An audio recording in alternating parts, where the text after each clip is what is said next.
You know, it's almost like your birthday with a package from China, so let's go.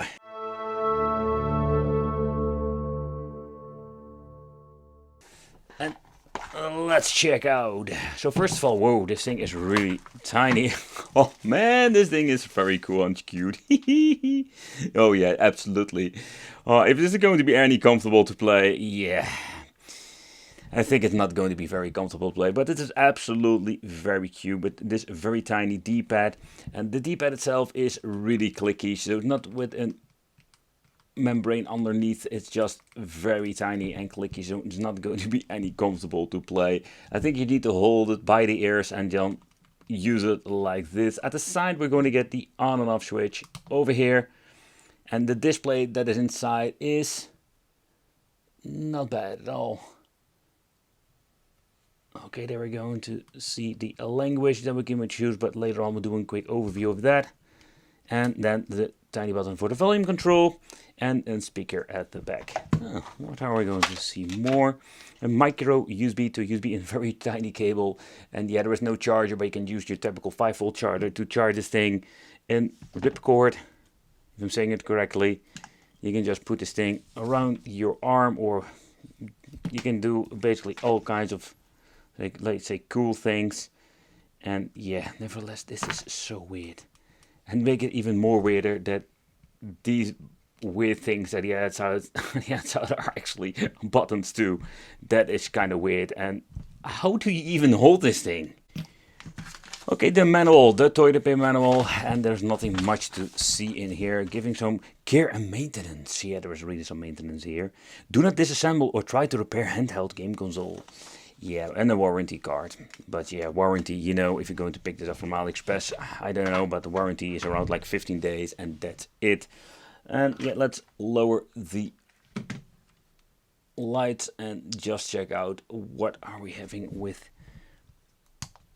the display, because I just wanted to check it out with you. It's very difficult to show you here because it is absolutely like glossy, especially when it comes to the front plastic, and that's one thing you need to take consideration. It is very thin but very hard material. Okay, next up here we're having the English settings. So this is the reset, and I'm guessing this is the start. Okay, there is nothing much going on. Okay, there are 3 settings.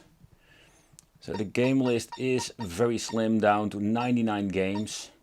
Also the texts are looking very strange. It is not an IPS panel, just an old school LCD, but not like the worst one I've seen. We have all kinds of weird stuff. Turtles, Angry Birds, 5 chats, gloomy chat. You know, why? Why 2 chess games?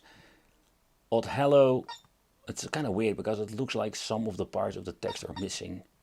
It's a very strange. Tennis.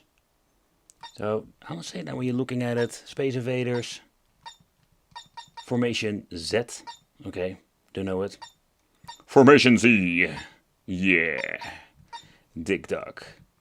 So these things are actually nothing. Can we just press the A button to booting it up? There we go.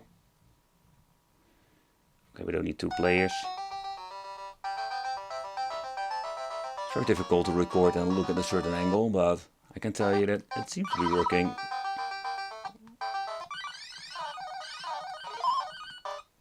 Oh, there he comes. Oh, that was almost.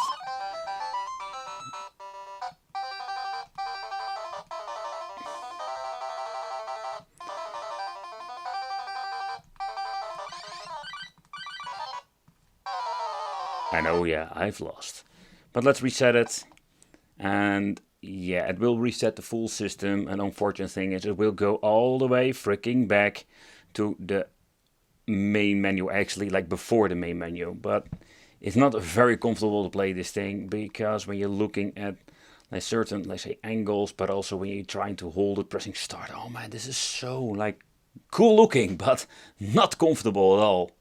So one other weird thing is when you're going to be resetting it, it automatically will reset the audio too. And that is kind of a bummer, because this is like, oh man, you need to actually like press the volume every single time. So for the directional of the D-pad, I'm quite surprised, to be honest, that we can actually play on this thing. And because of the micro switch D-pad, it's quite responsive to certain angles, so it is not all that bad, to be honest. Of course, we're going to try out some Adventure Island. Oh man, I love this game so much fun. We have 4 directional buttons, and what they actually did is one is going to be just a normal, and the other one is going to be the turbo button. Before I completely forget to mention. So you can just cheat when it comes to this. So you can use the normal buttons, or you can use the top ones having turbo on both of them. So that's basically how the configuration is.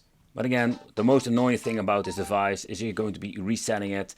Oh man, that takes quite a long time to get in the menu back, and it doesn't also remember which game you last played, so you just need to check it out. And oh man, this is absolutely an annoying thing. But you can boot up a game like this. Oh, there's no audio. Okay, the maximum sound of this thing is pretty good, so that makes it up. Oh man, it's absolutely a miracle like I freaking play this thing with my fat fingers. Absolutely. Come on, there we go. Woo! Ah, crap. Oh, damn. Why you little? You can see the flickering going on the screen, but that is due of the power of the internal battery. There's also no, so far I checked out, there is no real indication, but how, no, it's not really an indication that you can see how far it has been emptied, but it's kind of interesting, but also weird at the same time. Disco.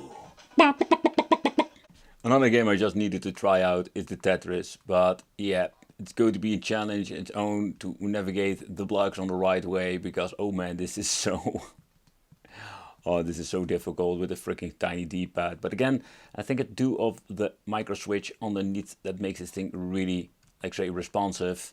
So where the small D-pad is not really comfortable to play, you will have quite a good experience, what we have seen before also when it comes to, let's say, the Contra.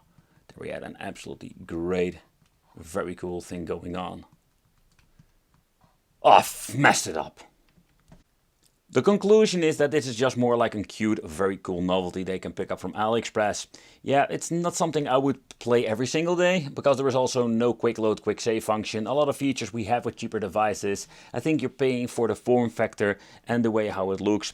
One of the things I didn't mention before is that the rubberized ears are pretty damn cool, and the way how it looks. I think the first edition I can remember now is the chicken version. I reviewed it here on the channel, and this is just the, let's say, follow-up one. Nevertheless, I want to thank you all for watching. Let me know in the comments. I really love to know what you think of this. And it would be great to see you in the next video.